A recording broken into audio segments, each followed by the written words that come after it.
Shoreviewken!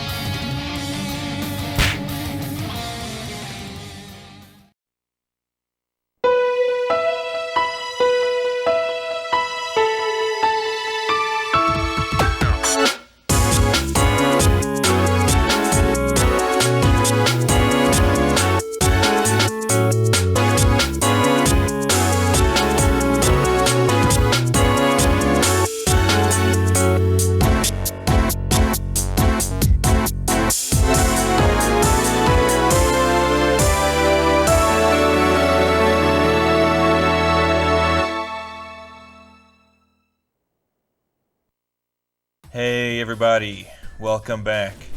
Today I'm taking a look at Radirgy for the Sega Dreamcast, one of the raddest shooters around. It was developed by Milestone and released in arcades in 2005 and later on the Dreamcast, PlayStation 2, and GameCube in 2006.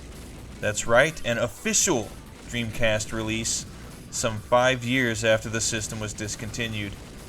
Actually, there were a lot of games released on the Dreamcast in the years after its death, up to and including 2014. The word Radirgy is a combination of the words radio and allergy, referring to the main character Shizuru's allergy to radio waves, which is unfortunate because she lives in an age where most technology utilizes them. Her father is a scientist working on a remedy for the radio wave allergy when his building is taken over by a terrorist organization. So with the help of her friend Tadao, she pilots a mech suit called Kojiro to save her father and hopefully receive a cure for her allergies. It's a pretty inventive story just to get to blowing some stuff up. Initially, one of the most striking things about Radirgy is the cel-shaded visual style. It reminds me a lot of Jet Set Radio actually, with its soft colors. I think it looks really nice. All of the bullets stick out really well from the rest of the stage, which is good, especially when the screen starts to fill up. As I said, you're piloting a mech suit in Radirgy, but it doesn't really look much like a mech from the top down. Actually, a lot of the enemy designs are a bit unintelligible too, or at least the bosses are. I really have no idea what the hell this thing is supposed to be. Regardless though, this is a good looking game. I've always liked the cel-shaded visual style. I like the music in Radirgy too. It's really easygoing techno tunes for the most part.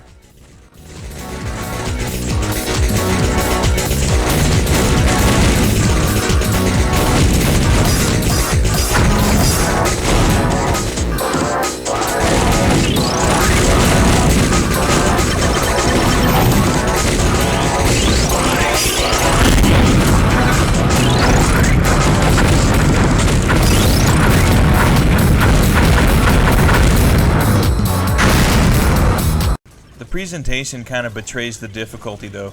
This is actually a pretty tough shooter, which is typical of Milestone. If anyone has played Chaos Field, then you'll know what I mean. Radirgy doesn't really do anything new for a shooter, but it's really well made. It's definitely challenging, but not so much so that it ever stops being fun. You have 3 different shot types to choose from, and they're all quite different, but equally useful. I thought the bubble shot would be totally worthless, but as it turns out, it's really awesome. You also have a sword you can use to swipe at nearby enemies and bullets, and some of the bullets can actually be cleared from the screen by either swiping or shooting them, which definitely comes in handy. You also have a shield that automatically comes up whenever you stop firing for a couple of seconds, and it can block incoming bullets. Honestly, I almost never use the sword or the shield. I'm old school, so I just never stop firing my guns, but they're definitely 2 welcome additions to the arsenal. You have a bomb as well, kind of. Instead of damaging the enemies on screen, it makes you invulnerable for a short time and converts all of the bullets on screen into points. So it's definitely best to wait for the screen to be full before using it. Instead of having a stock of bombs, you have a gauge at the bottom of the screen that fills up as you destroy enemy ships.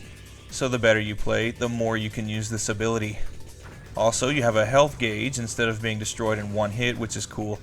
And you can of course play around with the difficulty level and how much health you have in the options menu. Just by looking at this gameplay, I'd hope it's pretty apparent that Radirgy is awesome. And it's a good example of a great game that was released well after Sega stopped producing Dreamcasts. There were a lot of lame dating sims and the like released in the latter years of the system, but there were some awesome games like this one released as well. If you're thinking of getting into collecting for the Japanese Dreamcast, which typically, but not always, is pretty affordable, it couldn't hurt to start with Radirgy. It's fun, it's challenging, and it's totally rad. Check it out.